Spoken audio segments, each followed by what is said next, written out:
Hello दोस्तों, स्वागत है आपका वीके स्टडी में। दोस्तों, आज हम लोग पढ़ेंगे औद्योगिक संबंध का विकास, जो कि 1919 के पूर्व, 1919 से लेकर 1947 तक, 1947 के बाद। 1919 के पूर्व आईएलओ का प्रभाव नहीं था, जिस कारण यहाँ पे सोशल कार्य नीतियाँ थीं। और 1919 से लेकर 1947 का आईएलओ का प्रभाव पड़ा, जिस कारण श्रमिकों को नियोजक से बचाव मिला। और 1947 के बाद जब संविधान बन के तैयार हो रहा था, तो हमारे संविधान निर्माताओं ने इस बातों को बहुत अच्छे से ध्यान में रखा और उन्होंने मौलिक अधिकार और डीपीएसपी में कुछ प्रावधान भी किए, जो कि हम अनुच्छेद हैं, जिसको हम बताएंगे भी कि किसमें क्या नियोजक के लिए दिया गया है, श्रम को क्या लिए दिया गया है और पालकों के लिए क्या दिया गया है। आइए समझते हैं आईएलओ क्या है। आईएलओ दोस्तों का आईएलओ का फुल फॉर्म होता है इंटरनेशनल लेबर ऑर्गेनाइजेशन, अंतर्राष्ट्रीय श्रम संगठन। इसकी दोस्तों स्थापना 1919 में हुई थी। इसके सदस्य 187 हैं। इसका मुख्यालय जिनेवा, जो कि स्विट्जरलैंड में है। और दोस्तों, आईएलओ कितना शक्तिशाली, इसको समझते हैं कि 1900 के पूर्व आईएलओ का प्रभाव नहीं था, तो सोशल कार्य नीतियाँ थीं। क्योंकि दोस्तों 1919 के पहले अंग्रेजों का शासन था। जब अंग्रेजों का शासन था तो नियोजक किसका होता था? अंग्रेजों का। जब नियोजक अंग्रेजों का था तो वो नीतियाँ उनकी अंग्रेजों की सोशल कार्य नीतियाँ थी, जिस कारण श्रमिक और नियोजक के बीच में अच्छे संबंध नहीं हो पाते थे। आइए समझते हैं आईएलओ क्या है।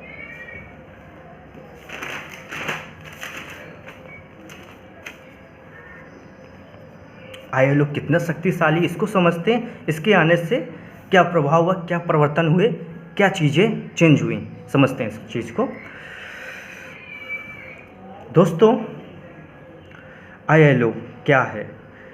संयुक्त राष्ट्र की एकमात्र त्रिपक्षीय संस्था, जो सरकार को, नियोजकों को एवं मजदूरों को एक साथ लाती है। ये ऐसी संस्था है जो सरकार को भी एक साथ, सरकार को, नियोजकों को और मजदूरों को एक साथ लाती है। दोस्तों, आईएलओ को स्थापना के समय इसमें कुछ बातों का ध्यान, और क्या वो बातें थीं? सुरक्षा, मानवता, राजनीतिक एवं आर्थिक तथ्यों पर बल दिया गया। ये दोस्तों एक क्वेश्चन भी आया था 2017 के एग्ज़ाम में आईएलओ से, तो इसको समझने की ज़रूरत है। तो इसका मिशन क्या था? इसका मिशन था सभी महिलाएं एवं पुरुषों के लिए सामान्य कार्यों को बढ़ावा देना और इसके लिए श्रम मानकों की स्थापना और नीतियों का विकास करना, कार्यक्रमों को तैयार करना।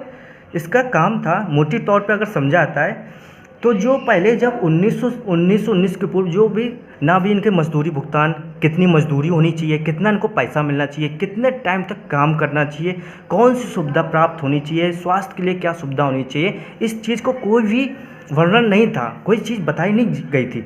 जब आईएलओ आया अंतर्राष्ट्रीय, तो ये सरकार को साथ में लिया, नियोक्ता को लिए साथ में, और मजदूरों को एक साथ लेकर, और इसमें बताया गया सरकार का योगदान इसमें बढ़ा दिया गया, नियोक्ता का भी इससे बढ़ाया गया कि तुम्हारी क्या दायित्व होंगे, तुम्हारा क्या मजदूरों के लिए क्या नेचर रहेगा तुम्हारा। और मजदूरों को इसके आने से इसको बहुत ही लाभ प्राप्त हुआ, जिससे इससे सोशल कार्य नीतियों से जो अंग्रेजों द्वारा बनाई जा रही थी, इससे बहुत ही प्रभावी हुए, अपना जीवन व्यतीत करने को मौका मिला। आईएलओ का प्रभाव पड़ा तो नियोजक और श्रमिकों के बीच में जो तनाव थे वो उसको कम होने लगे, श्रम को अधिकार प्राप्त होने लगे, जिसके लिए श्रम को पहले अधिकार प्राप्त नहीं होते थे, तो नियोजक मनमाने तरीके से काम करवाता था। जब आईएलओ का प्रभाव पड़ा तो श्रमिकों को अधिकार प्राप्त हुए, उसको बहुत सारे अधिनियम बनाए गए, उसके लिए समितियां का गठन किया गया और भी आदि काम किए गए आईएलओ के प्रभाव से। आइए दोस्तों समझते हैं 1919 के पूर्व का इतिहास।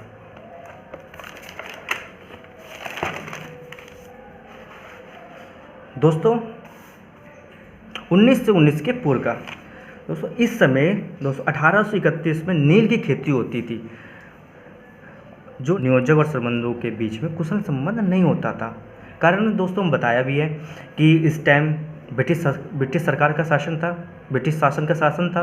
तो उस समय ब्रिटिश सरकार द्वारा जो नियोजक था नियुक्त किया गया था, वो उसका काम था केवल उसको जितना भी काम हो रहा है उससे लाभ प्राप्त करना, जितना जितना हो सके सरकार को जितना भी हो सके राजस्व मिले। और इस कारण वो ये भूल जाते थे कि मजदूर 8 घंटे काम कर रहे हैं, 10 घंटे काम कर। 1854 में पहली सूती वस्त्र का कारखाना मुंबई में बनाया।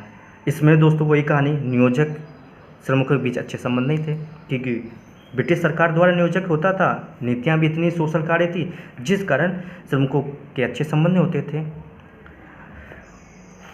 उसके बाद 1870 में नागपुर में एम्प्रेस मिल में मजदूरों दरों को लेकर हड़ताल हुई। ये दोस्तों ऐसी हड़ताल थी जो प्रथम रिकॉर्डेड हड़ताल बोली जाती है। पर दोस्तों इसके पहले भी हड़तालें हुई हैं, पर इसका इतना प्रभाव नहीं पड़ा। पर ये ऐसी हड़ताल थी जिसमें बहुत ज़्यादा प्रभाव पड़ा। अब देखते हैं 1919 से लेकर 1947 का इतिहास। दोस्तों आप इसका स्क्रीनशॉट भी ले सकते हैं, मैं थोड़ा सही से कर देता हूँ, आप स्क्रीनशॉट ले लीजिए जिससे आपको पढ़ने में आसानी हो। आइए दोस्तों अब देखते हैं 19 से लेकर 1947 तक का।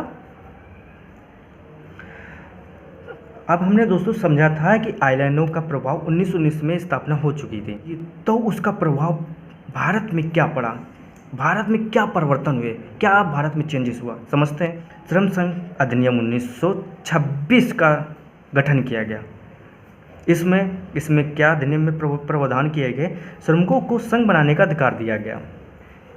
पहले नहीं था, अगर पहले ये चीज़ नहीं थी संघ बनाने का, जब संघ बनाने का कोई अधिकार नहीं था तो इसमें दोस्तों क्या होता था कि नियोजक अपने मनमाने तरीके से काम करवाता था। अब जब संघ बनाने का अधिकार हो गया, एक कंपनी का लीडर हो गया, मजदूरों का लीडर चुना गया, तो मजदूरों की एक ताकत बन गई जिससे वो अपने अधिकार को बोल सकती थी कि मुझे ये अधिकार चाहिए। और दोस्तों आइए देखते हैं उसके बाद तो क्या हुआ। जब देखा कि श्रम संघ भी बन गया, संघ बना, तो अब अधिकार के मजदूर अपने अधिकार को लड़ेंगे। जब लड़ेंगे तो नियोजक और श्रमिकों के बीच में टकराव होगा, संबंध अच्छे नहीं होंगे। तो उसके लिए एक विवाद अधिनियम 1929 को गठित किया गया, जिसके उद्योग विवाद को सुलझाने के लिए कार्य को सौंपा गया कि जो उद्योग विवाद में जो विवाद होंगे उसको सुलझाया जाएगा। इस अधिनियम के द्वारा जांच न्यायालय का गठन किया गया, सुलह बोर्ड का गठन किया गया। दोस्तों इस जांच न्यायालय क्या है, सुलह बोर्ड क्या है, ये हम लोग अधिनियम 1947 में समझेंगे। मोटे तौर पे हम बता दे रहे हैं कि जांच न्यायालय क्या है और सुलह बोर्ड क्या है। जो दोस्तों जांच न्यायालय का कार्य होता था औद्योगिक विवाद को जांचना कि उद्योग विवाद किस बात से पैदा हुआ है, किस बात से उत्पन्न हुआ है। सुलह बोर्ड का काम होता था समझौता कराना। अगर किसी नियोजक और मजदूरों के बीच में अगर विवाद हुआ है तो उसको सुलह करवाना, समझौता कराना, इस चीज़ को यहाँ पे ध्यान में रखा गया। और दोस्तों कुछ समितियाँ का गठन किया गया, जैसे कि दोस्तों देखते हैं तीसरा पॉइंट, श्रमिकों को श्रम आयोग 1929 का गठन किया गया। श्रम जांच समिति 1944 का गठन किया गया। कुछ अधिनियम में पारित हुए। कर्मचारी क्षतिपूर्ति अधिनियम 1923, मजदूरी भुगतान अधिनियम 1936। इस अधिनियम से बहुत ही उनको मजदूरों को बहुत ही हेल्पफुल चीज़ों को प्राप्त हुई, जैसे क्षतिपूर्ति। जैसे कारखाना में दोस्तों, इसमें कोई कारखाना है जिसमें किसी मजदूर की मृत्यु हो जाती है या किसी का दुर्घटना हो जाती है, तो 1923 के तहत उसको क्या क्या कितना पैसा मिलेगा, क्या उसको फैसिलिटी मिलेगी, आदि और भी चीज़ें थी। मजदूरी भुगतान अधिनियम 1936 जब आया तो इससे पता चला कि मजदूरों को कितनी पेमेंट होनी चाहिए, मंथली होनी चाहिए, वीकली होनी चाहिए या पर डे, इस तरह से मजदूरी भुगतान। और ये भी कहा गया कि कितने दिन के अंदर मजदूरी भुगतान कर देना चाहिए। ये बातें इस मजदूरी भुगतान अधिनियम में बताई गई। कई त्रिपक्षीय निकायों का गठन किया गया दोस्तों, जिसमें भारतीय श्रम सम्मेलन, स्थायी श्रम समिति, राज्य श्रम सलाह बोर्ड की स्थापना हुई। ये त्रिपक्षीय निकाय थी। और 1947 के बाद औद्योगिक संबंध का विकास कैसे रहा। औद्योगिक संधि प्रस्ताव पारित किया गया, जिसमें उद्योग विकास के लिए श्रम और पूंजी के हितों के लिए जोड़ा गया। और उसके लिए जब 1947 में, जैसे हमने बताया भी था कि 1947 में भारत का संविधान बन रहा था, उस समय संविधान निर्माताओं ने हमारे इस श्रम संबंधी, उद्योग संबंधी की बातों को बहुत ज़्यादा ध्यान में रखा।